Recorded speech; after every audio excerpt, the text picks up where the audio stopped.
નમસ્કાર, હું છું કેતલ અને આપ જોઈ રહ્યા છો CB24. અમદાવાદમાં નવરાત્રિના આયોજકો માટે ફાયર બ્રિગેડ દ્વારા એક ખાસ SOP જાહેર કરવામાં આવી છે.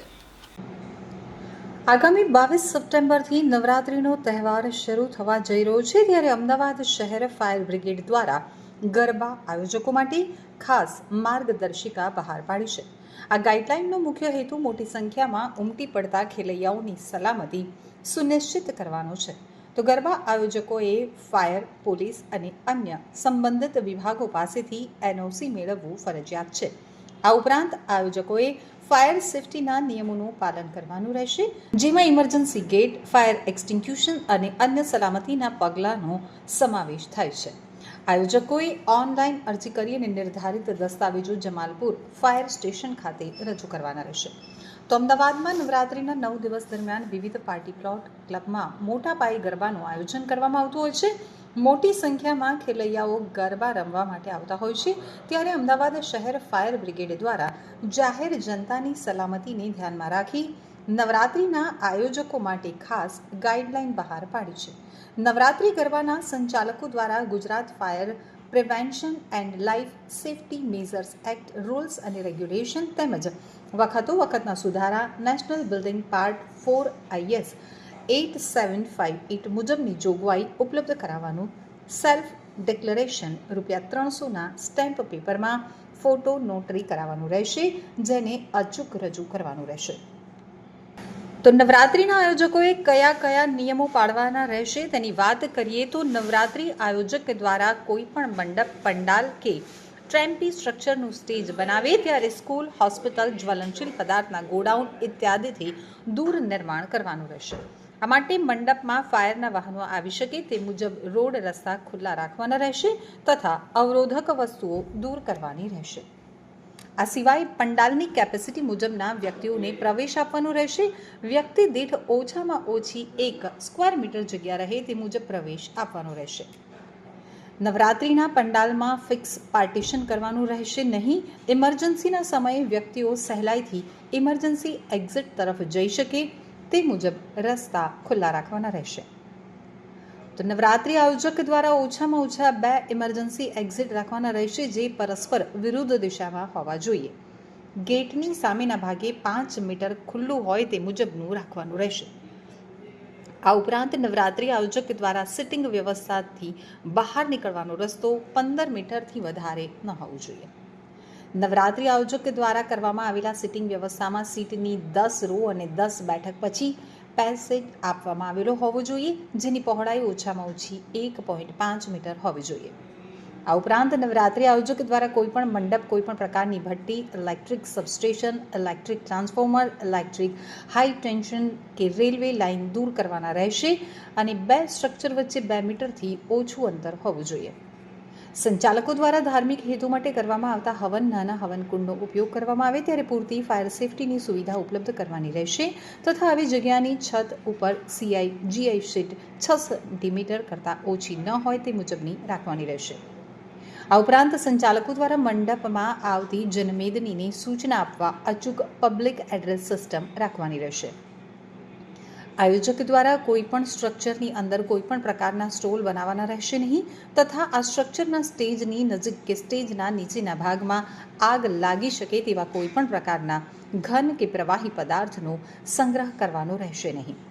નવરાત્રિ આયોજક દ્વારા પંડાલમાં દૈનિક કેટલા વ્યક્તિઓ, દર્શકો, ખેલૈયાઓ પ્રવેશે છે તેનું સંપૂર્ણ દસ્તાવેજી રેકોર્ડ રાખવાનું રહેશે.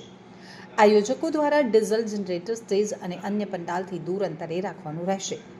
સંચાલકો દ્વારા મંડપમાં માતાજીની મૂર્તિ પાસે રાખવામાં આવતા દીવા નીચે રેતીનો બેઝ અચૂક રાખવાના રહેશે અને મંડપના સંચાલન અર્થે ઓછામાં ઓછા 1 સ્વયંસેવક રાઉન્ડ ધી ક્લોક ઉપલબ્ધ રાખવાના રહેશે.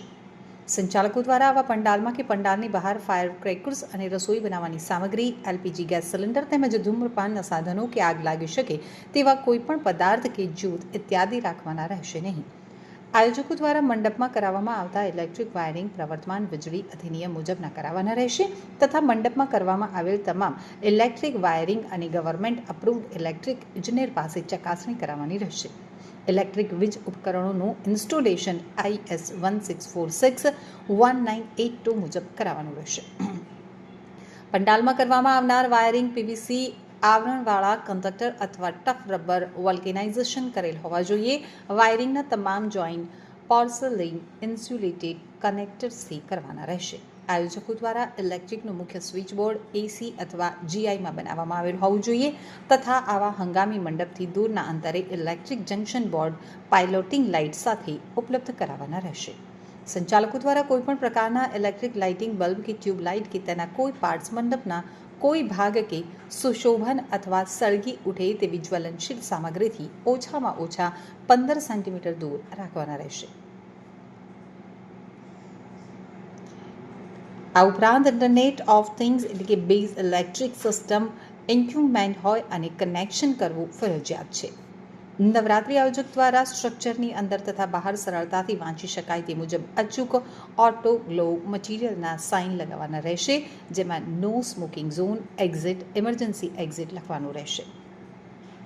આયોજક દ્વારા કોઈ પણ છત, મંડપ, પંડાલ કે તેના ટેમ્પરરી સ્ટ્રક્ચર બનાવવામાં આવે તો તેના પડદા અને કાર્પેટને ફાયર રિટાઇન્ડિંગ પેઇન્ટ કરાવવામાં વધુમાં જમીન ઉપર બિછાવવા જોગ કાર્પેટ પણ આ અકસ્માતથી સુરક્ષિત રહે તે મુજબ રાખવાના રહેશે. સંચાલકો દ્વારા આવા પંડાલમાં કે પંડાલની બહાર સળગી ઉઠે તેવા જ્વલનશીલ સામગ્રી કે પદાર્થ પ્રવાહી રાખવાના રહેશે નહીં તથા ફટાકડાનો ઉપયોગ કે સંગ્રહ કરવાનો રહેશે નહીં. મોશન ફિલ્મ બતાવવા માટે સ્ક્રીન બનાવવામાં આવેલી હોય તો ફરજિયાત તેમાં ફાયર સેફ્ટી ફિલ્મ અચૂક પ્રદર્શિત કરવાની રહેશે. સંચાલકો દ્વારા પ્રત્યેક 100 ચોરસ મીટર વિસ્તારને ધ્યાને લેતા તેઓના મંડપમાં માતાજી ઉત્સવના તમામ સમયગાળા દરમિયાન 2 નંગ એબીસી ફાયર એક્ઝિક્યુશન 6 કિલોગ્રામની ક્ષમતાના તથા 2 નંગ CO2 ફાયર એક્ઝિક્યુશન અને 4 કિલોગ્રામની ક્ષમતાના અને 200 લીટર પાણી ભરીને ડ્રમ ઢાંકીને રાખવા તથા રેતી ભરેલી 2 ડોલ અચૂક રાખવામાં આવશે. આ મંડપ પ્રેમાઇસીસમાં ઉપલબ્ધ કરાવવાના રહેશે. પંડાલમાં આગ સલામતી અર્થે પાણીનો પુરવઠો ફ્લોર એરિયાના 0.75 લીટર સ્ક્વેર મીટર કરતાં ઓછો હોવો જોઈએ, નહીં તો પાણીનો પુરવઠો ડ્રમ, બકેટમાં સુવ્યવસ્થિત ઝડપથી ઉપયોગમાં લઈ શકાય તે મુજબ ગોઠવણી કરવાના રહેશે. સંચાલકો દ્વારા મંડપમાં આ અકસ્માતની સલામતી અર્થે માતાજીના ઉત્સવના તમામ સમયગાળા દરમિયાન ફાયર એક્સ્ટિંગ્વિશરના ઉપયોગ કરનાર જાણકાર પ્રશિક્ષિત વ્યક્તિઓને અચૂક રાઉન્ડ ધી ક્લોક રાખવાના રહેશે.